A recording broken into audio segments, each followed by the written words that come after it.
Thanks for everybody coming to this summit, and thanks for the great organization job done by the Chamber of Digital. Thanks. I'm Jihan Wu, the co-founder of BMain. In the early days, I translated the Satoshi's white paper into Chinese, and I got all my savings into Bitcoin. And that's how I started my careers in the cryptocurrency area. Today, I would like to talk about the private central banks, such kind of new business models that may evolve in the future. First, I would like to define what I talk about today, a central bank's definition. It's a kind of institution that manages the legal currency, including money supply, interest rates, and a foreign exchange rate for an economy. The economy can be either a state or kind of a virtual entity, such as a kind of online game community or monetary tools in specific industries. For example, maybe taxi industry in a city or in multiple states can share the same currency in the industry. So the central bank's definition may be expanded a little bit than we used to talk about. In the past decades, that it used to be unquestioned that the government usually manages the function to government's most important function is to maintain a currency system and to issue money in a monopolistic way. That the government is owning entity can issue the currencies on the market because governments has the most strong credibility in a nation, and the currency is backed by such kind of a credibility. But in 1976, that Hayek wrote this book called Denationalization of Money. In this book, he advocates a competitive free trade in the central banking business, that in a nation that there should be multiple entities that can issue and manage the currencies. And through such kind of a free trade competition, the best kind of money and the most stable of money will evolve in such kind of a market.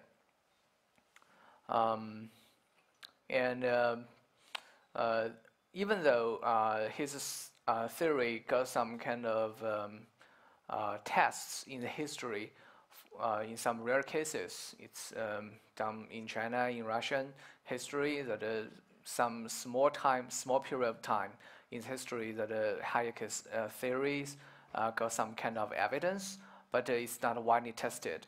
But since the internet expanded in the world, and the internet continues to reduce entry barrier to establish a central bank, and the businesses that were impractical, I mean the private central bank business that were impractical in the past now become very practical, because to establish currency is much more easier than before. And we all know that in the online gaming industry, being a central banker is kind of a common experience. When I talk with some kind of game developers, they said that in the past 10 years, all his life, that he knows what kind of central banks do. They need to manage two currencies in the same online game communities, and they see obvious reactions of the community if they change the monetary policy in their online gaming community. So they know what kind of monetary policy changes can, what kind of a reaction the community will take. So in such kind of virtual community, those current policy, we know that is independent. They managed by the owner of such kind of game, and they are subject to monetary policy changes as a way to control the virtual economy in the game. sometimes there will be economic crisis happening in their community. They need to use and inject more currencies. And sometimes it says that the currencies must be too much there, and people are getting lazy and doing nothing, and so they tightening their monetary supply. And the exchange rate is kind of free floating, usually against the fiat currencies, but they are well managed. In such kind of community, there is no capital control in most cases, because that's how those participants in those games to exchange their virtual currencies in the game with their fiat currencies. But such kind of virtual currencies established in those virtual game, it's centralized in their database, and actually it's very hard to exchange with other currencies. And in some rare cases, those listeners of the game will try to control the exchange rate with the outside world, and it's essentially kind of a capital control. But since blockchain technology right now have been established for like 9 years, the technical barrier to run such kind of a central bank that without a border getting accepted by the whole internet is much more easier. Right now to issue a kind of a private money is quite easy. Maybe in the beginning such kind of currency maybe that will accept it, but at least theoretically everybody on the internet can use their private money that is issued by such kind of entity or enterprise. In the beginning of the Bitcoin's history, beginning with like a 1 person, 2 person, 3 person who trying to play with the Bitcoin money. And we can see that the community expanded from very few people, and right now there are tens of millions Bitcoin users around the world. In the last year, Bitcoin Cash forked from Bitcoin, and lots of other cryptocurrencies are also coexisted in this world. All their currency policies actually is very independent. Most of them, their monetary policies are written in a distributed network and are very, very hard to change. And maybe we can say that the mathematic functions of this currency is kind of central bankers in this such kind of money. And the exchange rate is free floating and highly volatile, and low capital controls in such kind of money.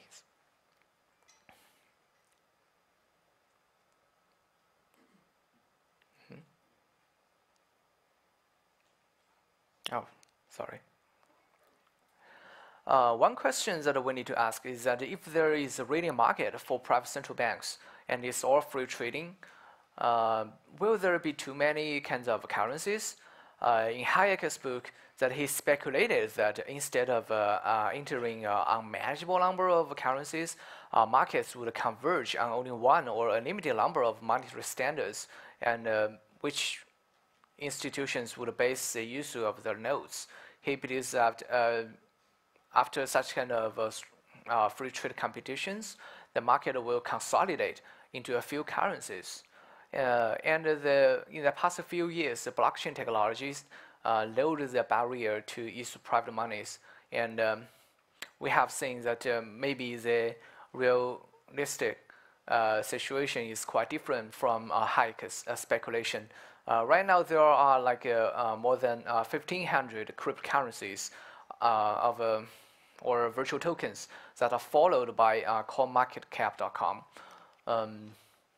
And we also can see that the Bitcoin's dominance has been declining, and the majority of the growth comes from altcoins. Bitcoin used to be very dominant on the market, and for quite a long time that it takes market share more than 95%. And during that time, people speculated that since currencies kind of have a very strong network effect, if a currency have a dominant today, it must have a dominance in the tomorrow.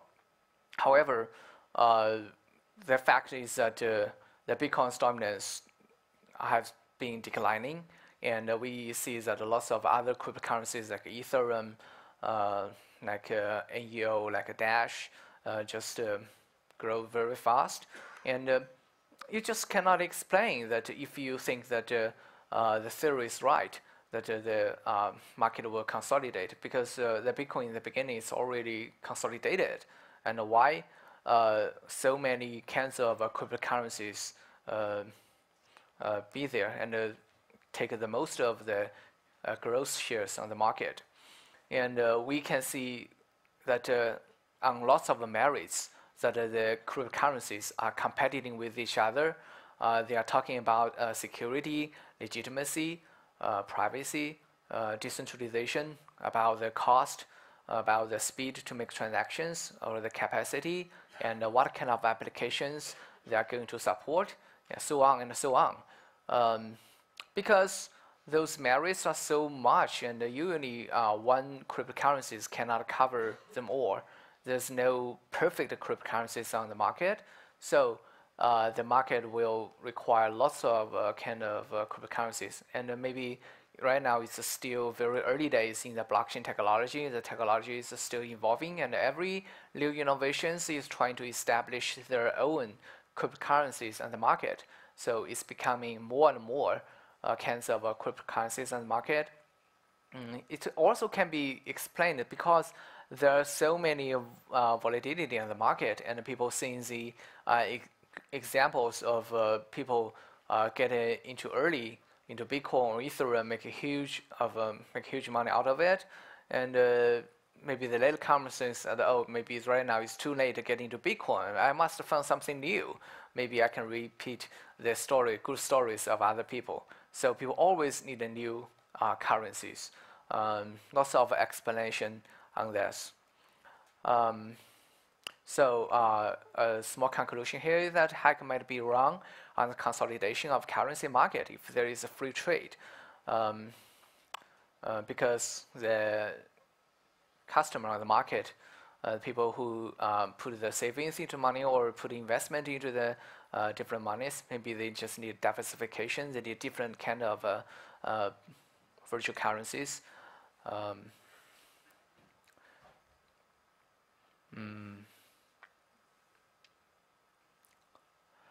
Blockchain also give rise to virtual tribes that want to use their own tokens to function as a currency.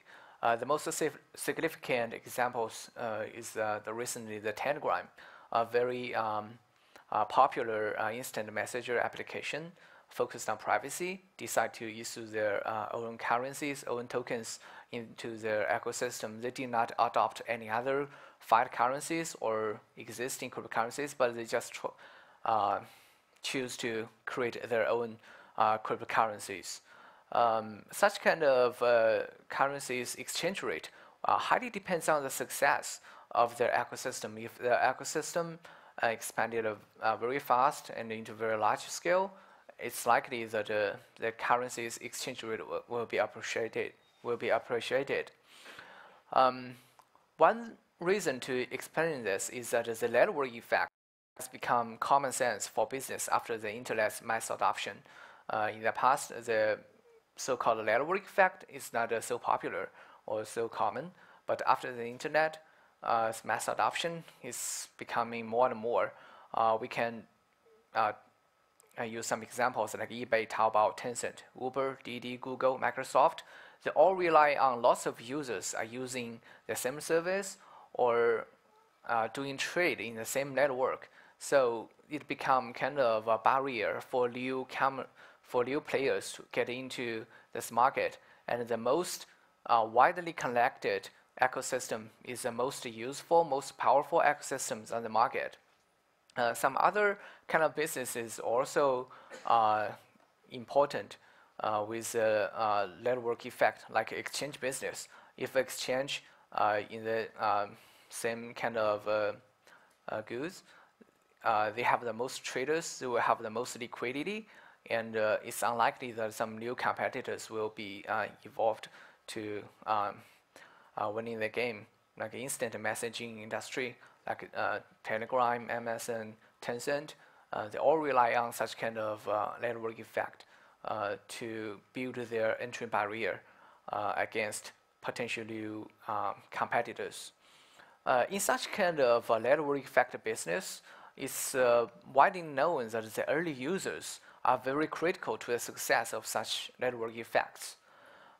So most of startups decide to incentivize their early users by subsidies or giving cash.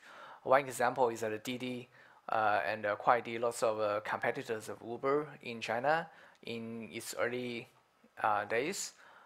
They subsidize their users like crazy. Just like a 1 Chinese yuan, you can take a ride of such kind of taxi that's just open to US dollar. It's as cheap as crazy.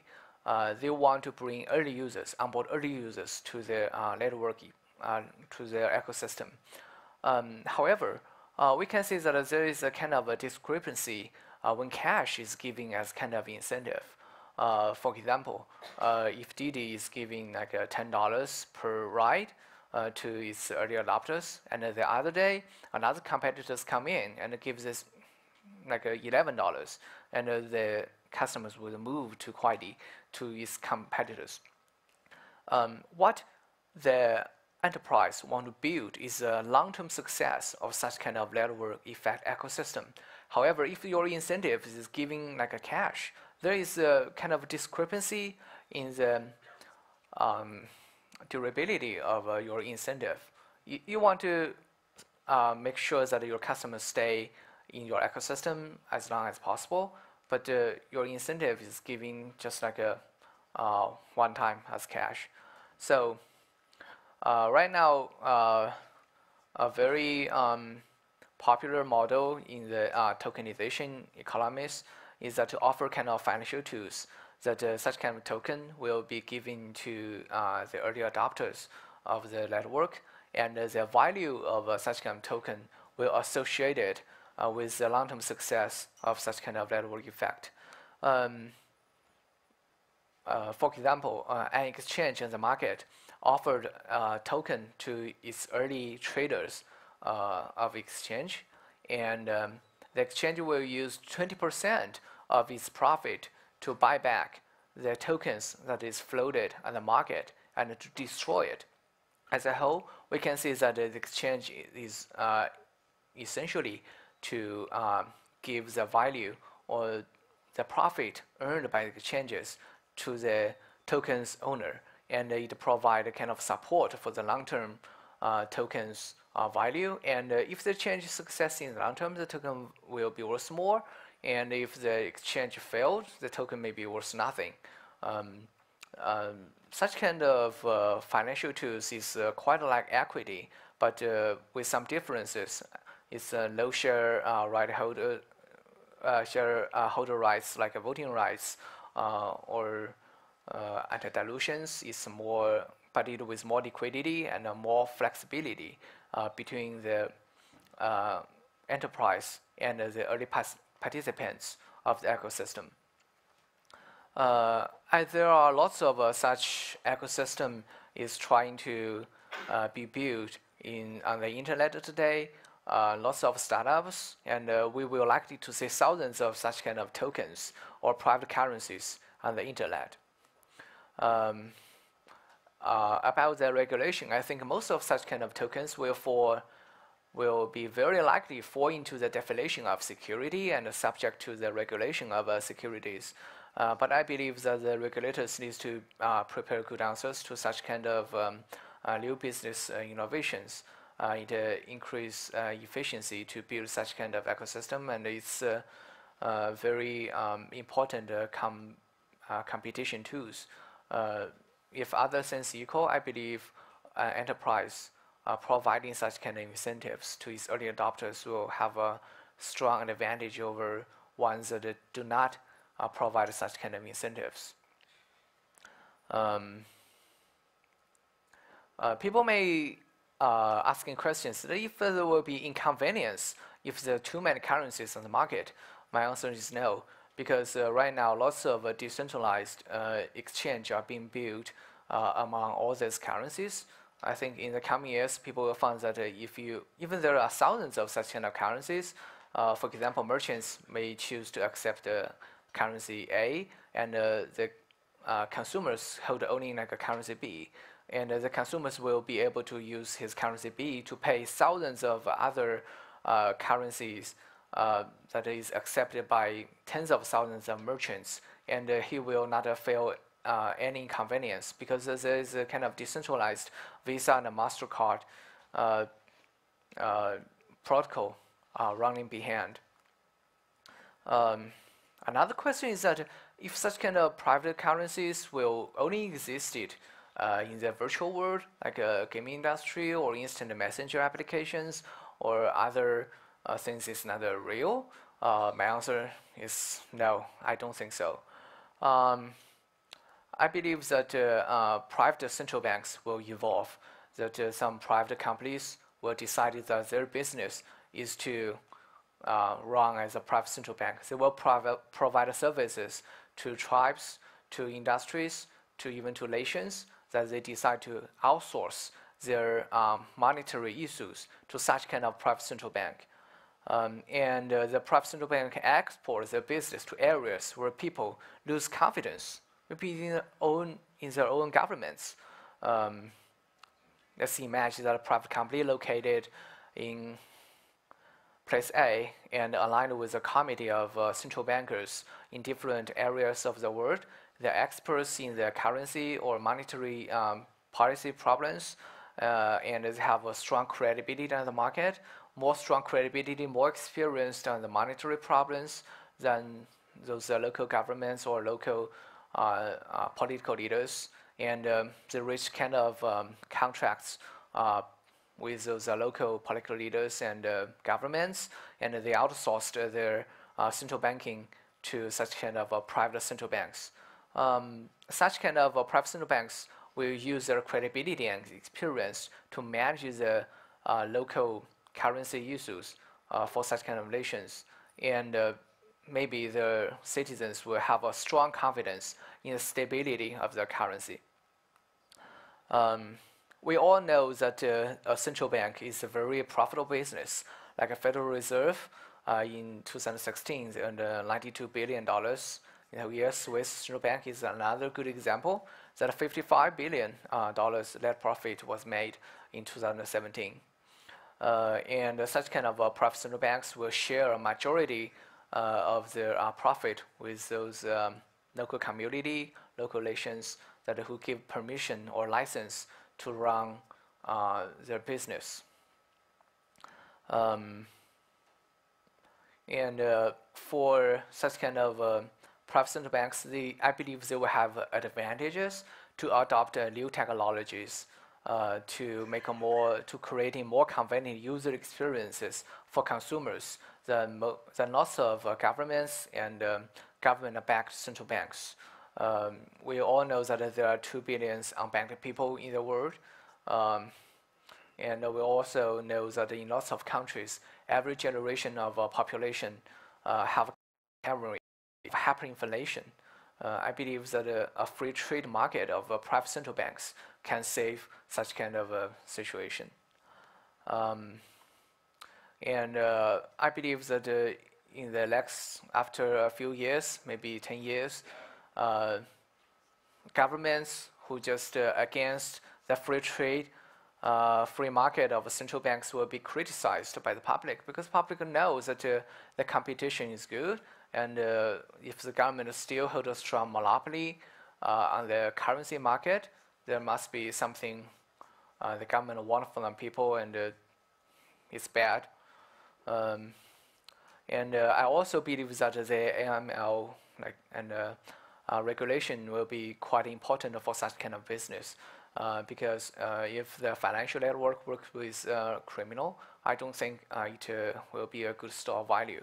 An example is that the e-gold was trying to build kind of currency that is backed up by the gold, but not backed up by U.S. government. But lots of criminal activities was happening in the network, and so it was shut down. and lots of ego accounting account holders suffer huge losses financially. What should be the best strategy for the governments around the world? I think that they should embrace it. I think it will happen anyway. There is huge demand on such kind of good and stable currencies, and in lots of areas that people want kind of independent currencies, like what happened in the Europe. We found that different nations does not, maybe they just don't want kind of unified currencies. They want to have their independent currencies. Maybe they just want to borrow more money from the monetary system. Maybe some other countries want to hold their currencies more stable. It's different. This is a fraction world. Every nations, every area want different currencies. And such kind of business will increase the efficiency of economy, and it's a new kind of business, new industry. I believe that the government should provide a very good, friendly regulation environment for such kind of business. And Bitmain right now are very interested in such kind of early startup of a private central bank. So we would like to invest in 20 to 30 startups that they focus on such kind of unique emerging industry. Maybe it was just a serious story before, but I believe that it will be very practical in the future. The startups can focus on the monetary policy, research, and the technology, or they can be marketing and sales originated business. And we are very welcoming DEX to the email address. Thank you.